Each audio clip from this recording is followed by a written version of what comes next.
Goedemiddag allemaal. Good afternoon, everyone. Thank you for listening in. We have an exciting panel here starting Motorbikes Charging Ahead. We're going to be talking about sales strategies, production, and design. My name is Alex Armour. I'm an independent consultant focusing on operations and sustainability in the urban mobility and renewable energy space. And I'm here with a brilliant trio from Italy, Sweden, and the Netherlands. And I'll ask each of them to introduce yourselves, please. Thank you. Good morning, everybody. My name is Gianfranco Nanni. I'm the CEO of Ascoliva. I think one of the main manufacturers of e-mopeds in Europe. We are Italian, and we will discover later what we do. Thank you. My name is Niels Willems. I'm the founder of Brekker. Brekker builds, manufactures electric bikes, 50cc and above, and also soon an e-bike, a fat bike. We do that here in the Netherlands. Yeah, and my name is Mattias Johansson, and I'm product director of Steelride. And we are a young company, startup still, and developing a light electric motorcycle with a special design, I could say. Yes, and each of you were founded at very different times. I mean, 1978 for you, for Ascol, I believe. 1978, Yeah. the group started. 2018 for Brekker, Yep. and during COVID, I believe, for still, 2020 we started. 2020, yeah. So a nice example here. So I'm really curious to know, like, what was your main inspiration to get into this product category? What was the opportunity you saw in this sector?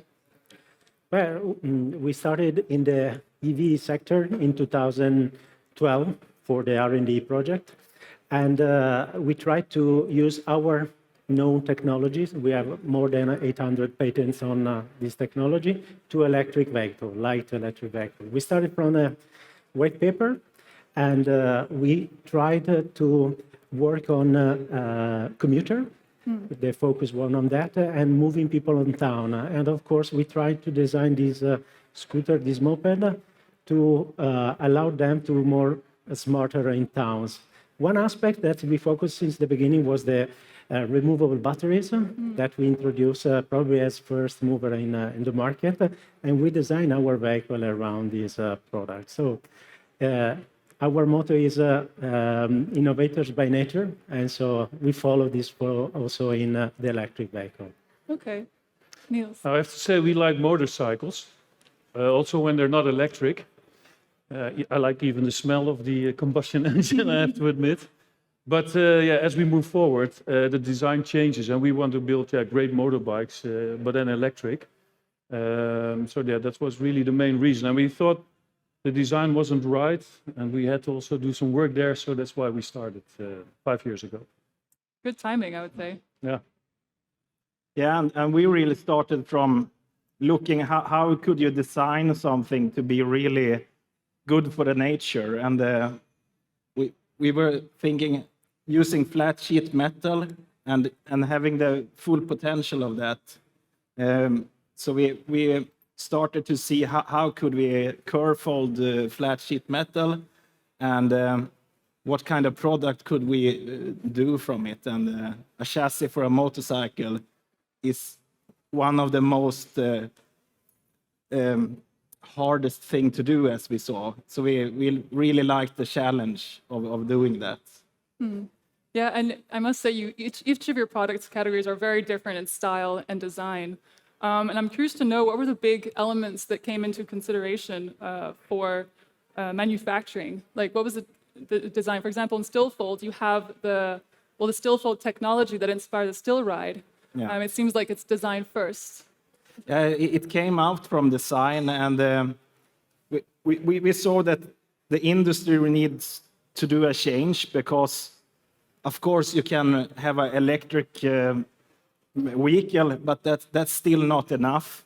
It happens so much when you produce something. So we have to start from the beginning and really see where can we minimize the pollution, and it starts from the production and design, actually.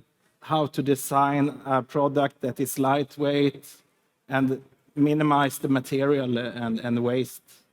So, yeah. Niels? Yeah, well, I mentioned that I like the smell of a combustion engine, but we don't like the fuel tank. It doesn't make sense to have a fuel tank on an electric motorcycle. And if you look at current designs, mostly all of them still have this fuel tank. So we designed a battery box, placed it as low as possible. So we want to use this new technology also to improve the product itself. The technology is simpler, so you can make a simple bike, still make it look beautiful, of course, and then try to put the center of gravity as low as possible. Okay, and for Askell, I mean, style is part of Italy. Yes, yes, of course. As Italian, we have to put style at the beginning phase. In an electric vehicle, like a moped, it's not so easy to join style and technological aspect because, for example, batteries are big and there are not so big space to be used inside the vehicle. So it was an important trade-off in the beginning. We started studying with an Italian designer, very young, trying to work on a different style. So having very clear the difference between a traditional scooter or a moped and our electric vehicle, trying to reduce as much as we can the surfaces, the weight, in order to have a very easy handle for people, and also thinking to the needs of people that are using this kind of vehicle. So the possibility to recharge very easily as our smartphone was the original idea. And so we're closing this very simple design that is still considered iconic. In the second line that we developed later, we were more linked to the tradition of moped in Italy. So we work with Giugiaro Design in order to have different vehicles. At that time, Giugiaro was named Ital Design, a car manufacturer. So we have a different mix of elements, and now we are recognizable by this Italian style. Yeah, I feel I see a common thread where each of you are trying to really make something more minimal and reducing materials, which is interesting. And also, you're all European-based companies with each of your countries a rich history of manufacturing. I'm curious to know how much of your product is actually made in Europe, and what are your goals and vision with the supply chain?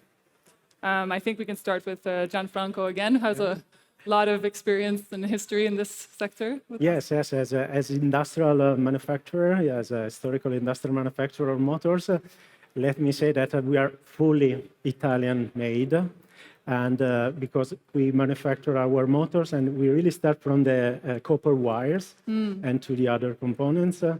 All the electronic devices are designed and manufactured inside our everything, the motor. Yes, motor, batteries. Of course, the cells are not available in Europe, Yes. but we hope soon it's possible to buy also cells from a European manufacturer. So we try to focus every key aspect of the vehicle internally and partnering with important companies for the other components. And for example, for the batteries, we studied a lot the cells.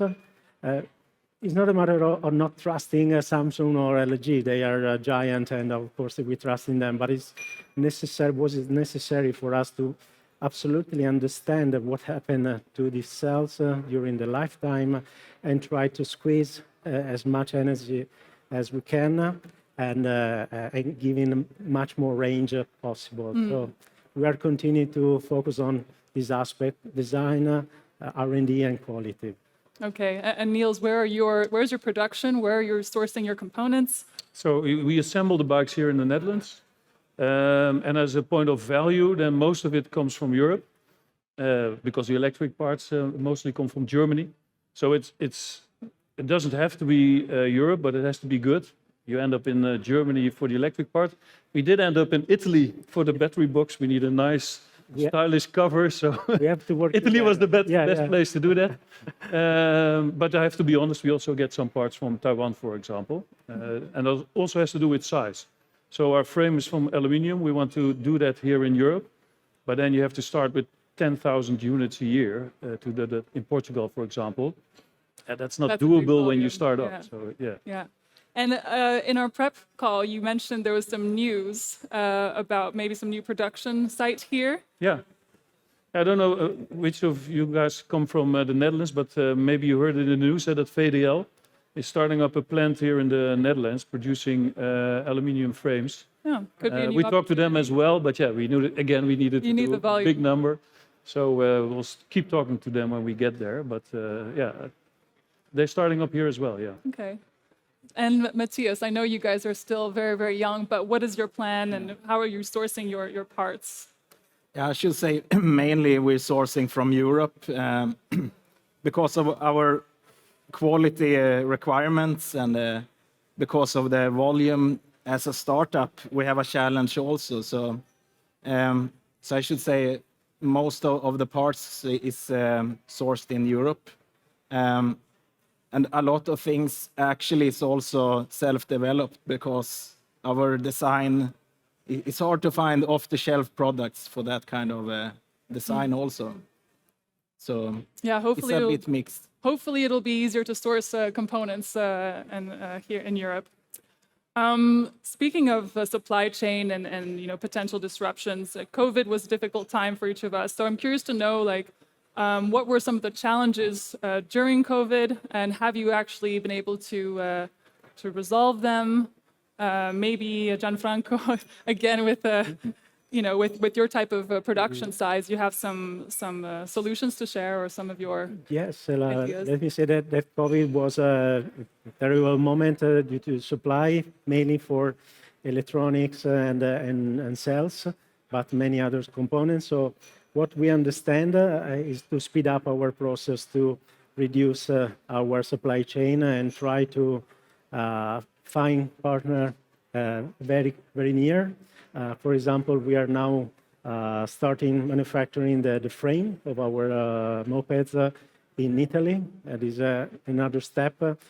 So the lesson learned was find a solution very, very near in order to be also more and more sustainable. To be able to also just have them at proximity was helpful to go visit. You didn't have Yes, a very long distance to go. absolutely. Right. Any other comments on COVID and how it Yeah. affected you? Well, we started before COVID. COVID was not in the business plan. No. It's pretty shitty as a startup Well, that you end up in a couldn't situation predict like it? yeah, nobody told us. No, about 60% of our bike is our own design, and off the shelf seemed easier when we started. And actually, during COVID, it was a benefit because we were the only one buying that stuff from our suppliers. So there was nobody else wanted what we designed, of course. And the difficulties started with like a current sensor we need for the bike. Normally, that is an off-the-shelf product for like $6. It went up to $60. It was hard to get. So at a certain point, clients could only buy a bike with one battery. We started buying batteries back from the clients that we sold it before. Really? Yeah, Wow. just to be able to deliver some bikes to the market. So now we had a rough time during COVID. Happy it's over. Okay. Moving on to sales and distribution, Matthias, maybe you could share some of your insight on your distribution channels and how they evolved since you started. I mean, you just started, but have you also been influenced by supply chain disruptions? Are you looking in the market? And I mean, what does your strategy look like today for sales?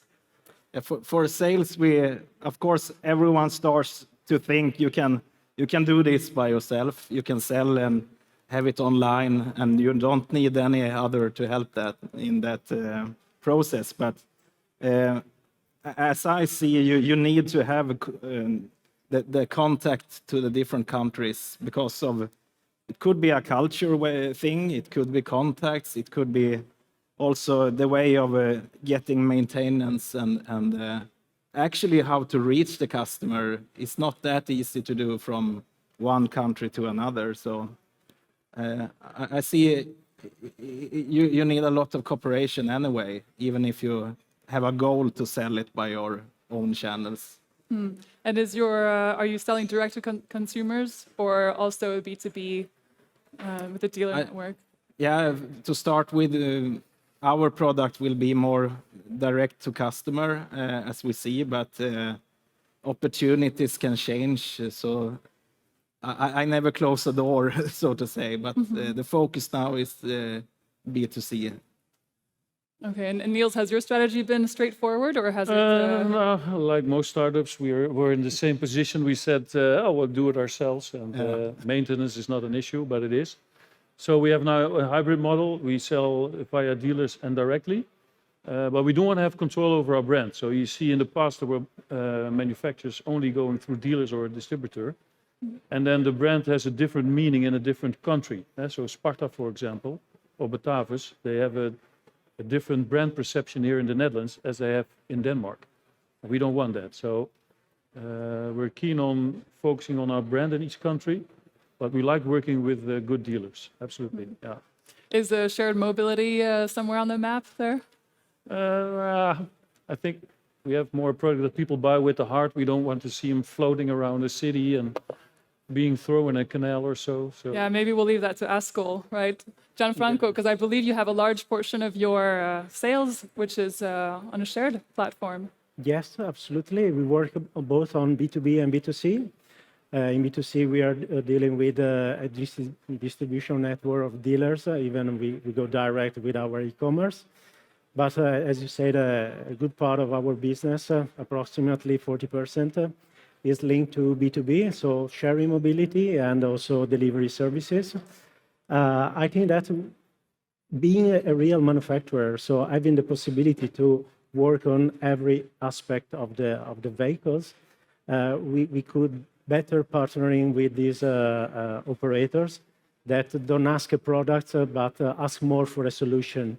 And so we move in this B2B segment as a partner, able to develop the right solution that is focusing on the needs of our customer.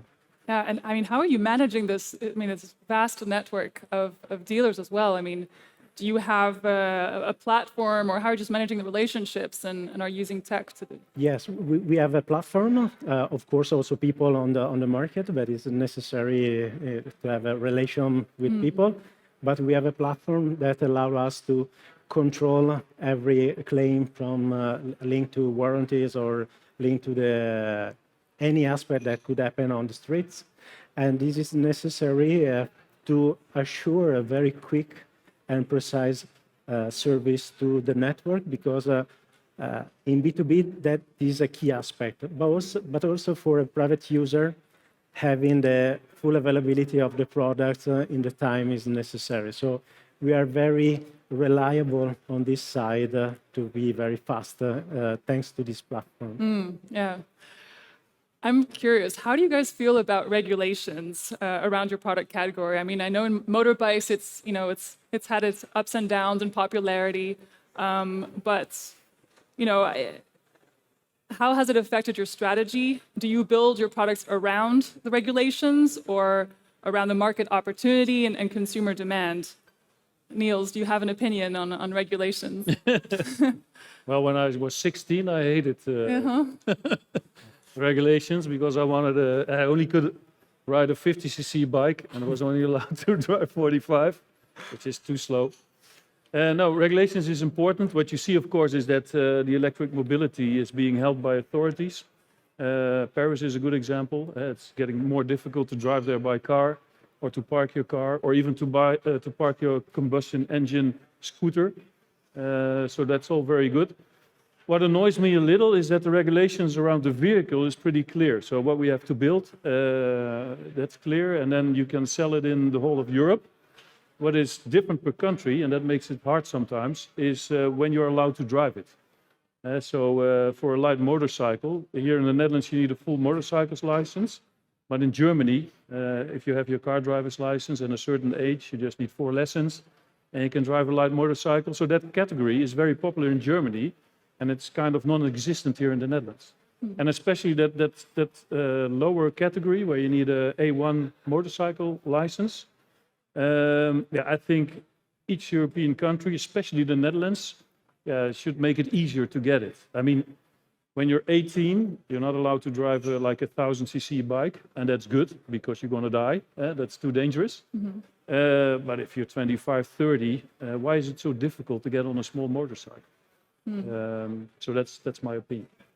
Are you seeing similar trends in Sweden, Matthias, or what is with the regulations there? Are people very responsive or just doing whatever they want?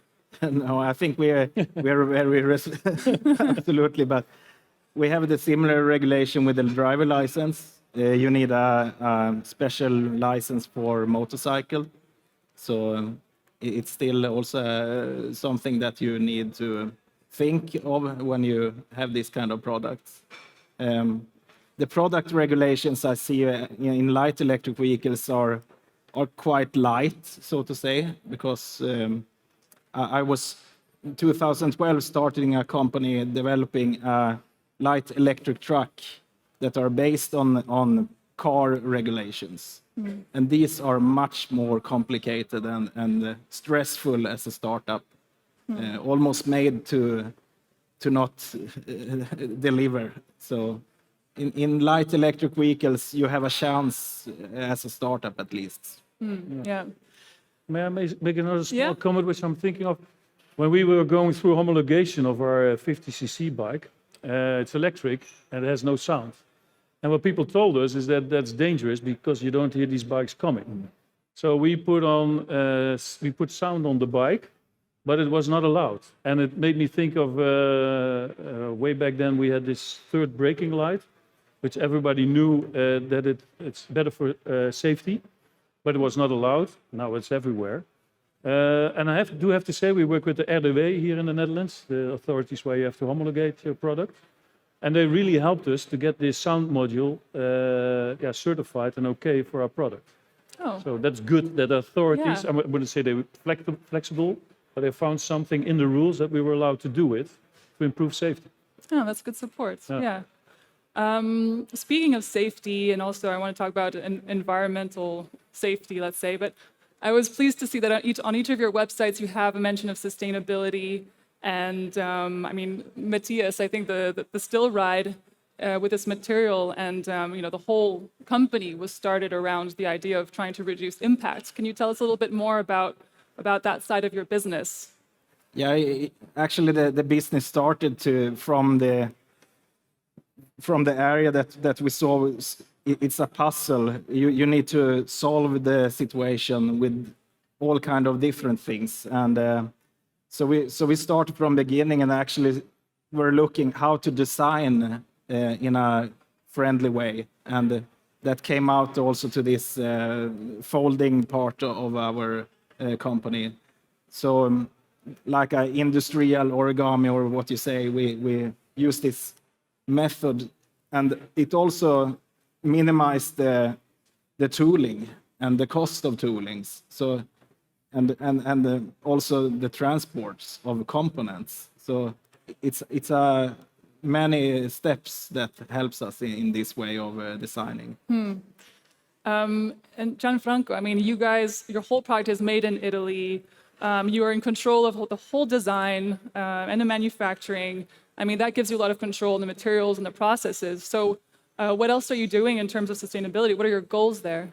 Yes, we are very focused on this moment about sustainability, environmental sustainability, because controlling 100% of the process, we are trying to reduce much more what we can do in this aspect. So we are completing our 14,000 ISO certification. Oh, good. But also measuring our carbon footprint in order to understand how we are positioned considering the market. And we discovered that we are very well placed. We are setting a new category rules in this aspect, in this sector.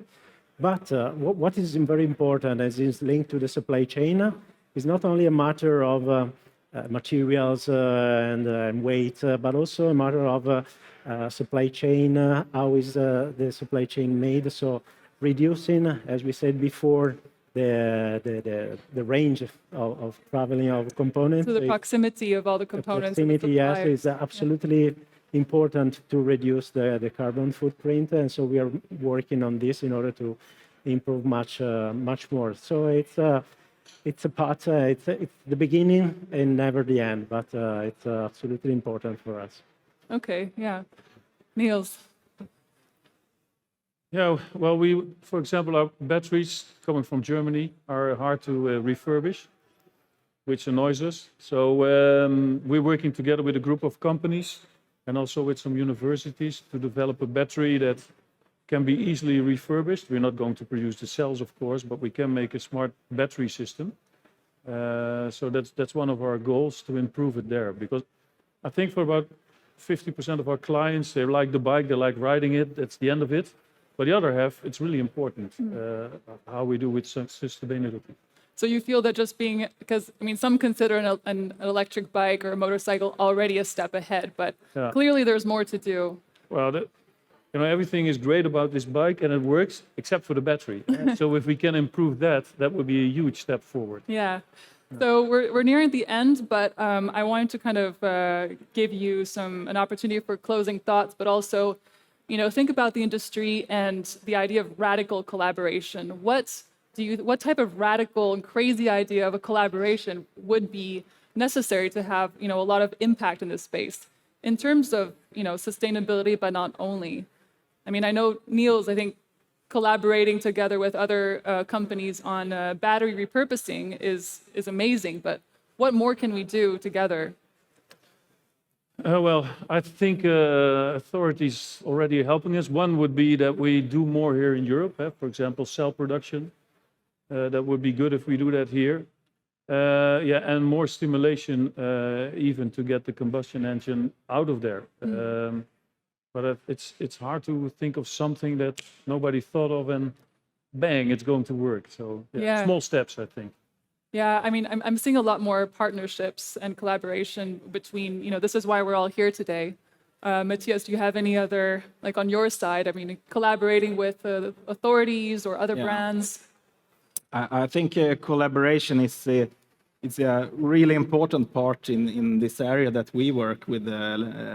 Light electric vehicles, I think we can help each other to grow. We should not compete. We should focus on growth together. And for instance, supply chain, the logistics, we could help each other transporting components with the same network, and in this time even save money and nature, the sustainability. So I'm always open for cooperation. I think it develops all companies. Well, with your type of the still fold tech, I mean, you could build anything with that, right? Yeah, I think Niels has some crazy ideas for Exactly. Yeah, we were talking about. Yeah, it's getting... building a spaceship or something. Yeah, we put on our website, but that's in 120 years. That's the deadline. Okay. Yeah, It won't be me developing it. we have time to have some meetings. I think we can use your technology on our spaceship. Absolutely, we will do.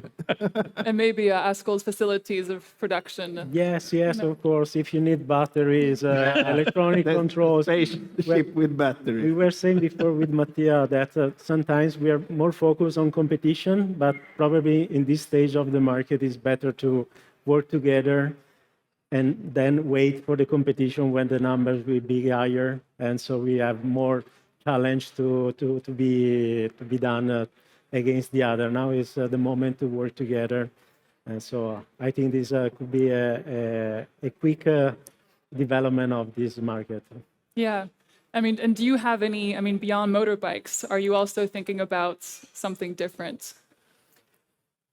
Yes. Let me say that we are focusing much more also in the communication on the fact that quality means safety.